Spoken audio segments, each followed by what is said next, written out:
Terima kasih pemirsa masih tetap menyaksikan program Muda Berbisnis. Dalam menjalankan bisnis tentu tidak lepas dari kerikil-kerikil yang harus dilalui. Dan setiap pebisnis punya cerita dan caranya tersendiri agar tetap bertahan. Apa saja hambatan yang Anda alami dalam berbisnis? Hambatannya itu dulu pemasarannya kan, karena dulu kan belum ada YouTube juga, online, sosmed dah, Facebook juga. Nah dari situ kita yaudah deh dari teman ke teman aja, terus dari teman-teman PT, terus teman PT juga ngejualin juga ke saudara-saudara yang lainnya juga. Dari saya pribadi juga adik-adik suruh jualan biar dia bisa jualan juga sih, keluarga semuanya juga. Ya udah dari situ kita mulai terus tiap tahun meningkat, alhamdulillah insyaallah sampai sekarang 2020. Bagaimana dampak pandemi terhadap bisnis Anda? Pengaruh karena dari berita ya.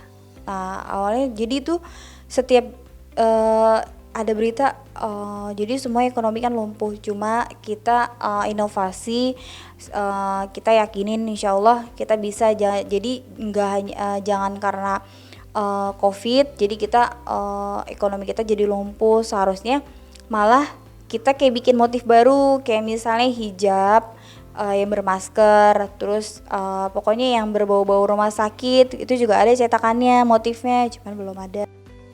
Nah terus dari situ kita mikir pokoknya kita harus lawan gitu, maksudnya nggak boleh lumpuh, tetap inovasi terus saja, motif baru.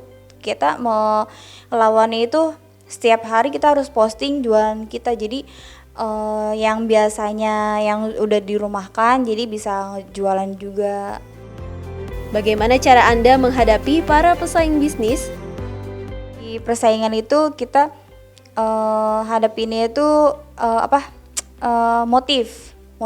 Kita harus banyakin motif, kita harus inovasi lagi, kita harus bagusin lagi kemasannya atau cetakannya makin banyak lagi, terus kemasannya juga makin banyak lagi. Jadi itu kita jualannya itu nggak hanya di toples ini aja yang saya pegang ini. Toples yang ini tuh bulat 250 gram, ada yang motif kaleng, ada yang motif yang 1 kilo, ada yang tangkai. Jadi kita macem-macem, jadi kita harus keluarin inovasi aja. Berapa kisaran harga jual coklat karakter hijab? Kalau yang stick lollipop itu dari harga 5.000 sampai 200.000. Itu yang yang ukuran 1 kilo. Yang saya pegang ini dari harga 45.000, tapi aku jualnya lusinan sih. Itu aja. Bagaimana strategi Anda dalam berbisnis? Kalau misalnya online sih dari reseller bilang gini, Kak kalau bisa kakak juga jangan buka di online kan, kakak kan resellernya udah banyak, karena saya juga udah punya reseller. Jadi buat pribadi aja sih, kalau misalnya buat koleksi-koleksi yang kayak di Instagram tuh itu buat koleksi coklat aja. Jadi kalau misalnya penjualan itu dari teman ke teman, dari saudara ke saudara, udah itu aja. Menurut Anda seberapa penting menjalankan bisnis untuk anak muda? Penting banget. Pentingnya itu adalah kayak lagi masa pandemi kayak gini, kan kita nggak tahu ya rezeki.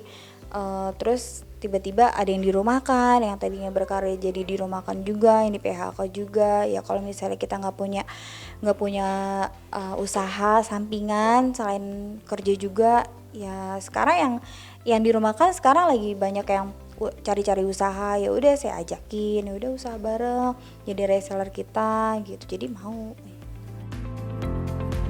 Apa alasan Anda memilih berbisnis di usia muda?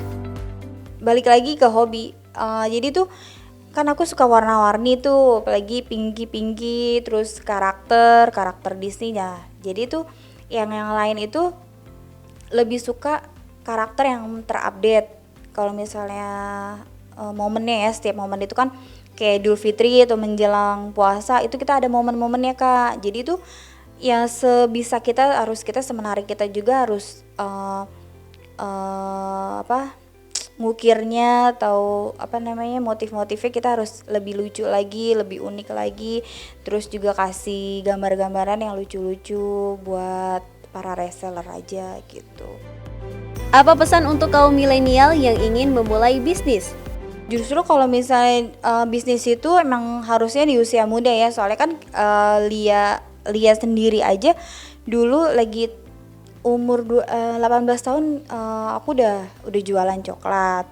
Dari umur 19 tahun deh kita udah jualan coklat. Jadi bisa ngerasain usaha bisnis sendiri itu, maksudnya usaha, apalagi usaha rumahan kayak gini. Jadi enak gitu, manjang, nggak tanpa diatur-atur sama orang lagi, diatur sama teman-teman lagi. Jadi malah kita yang ngatur teman yang tadinya kita nggak pernah ketemu, jadi banyak silaturahmi.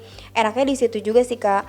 Nah terus yang kedua itu kita jadi punya penghasilan sendiri tanpa meminta orang tua juga, dan kita juga bisa berbagi dari usaha kita juga, maksudnya buat apa namanya berbagi pengalaman juga. Kenapa sih bisa sampai masuk TV, sampai liputan live gitu kan, ya kita kasih tahu nih caranya kayak gini gitu kan, gitu semuanya nggak mudah. Jadi saya ceritain ini dari masa saya 19 tahun kita udah usaha. Jadi usaha itu nggak mandang umur juga. Jadi dari pas malah dari usia muda kita harus benar-benar usaha sendiri gitu, biar nggak merepotkan nantinya, nggak merepotkan orang tua juga sih. Itu aja, apalagi sekolah yang masih ada anak sekolah, kuliah, itu usaha.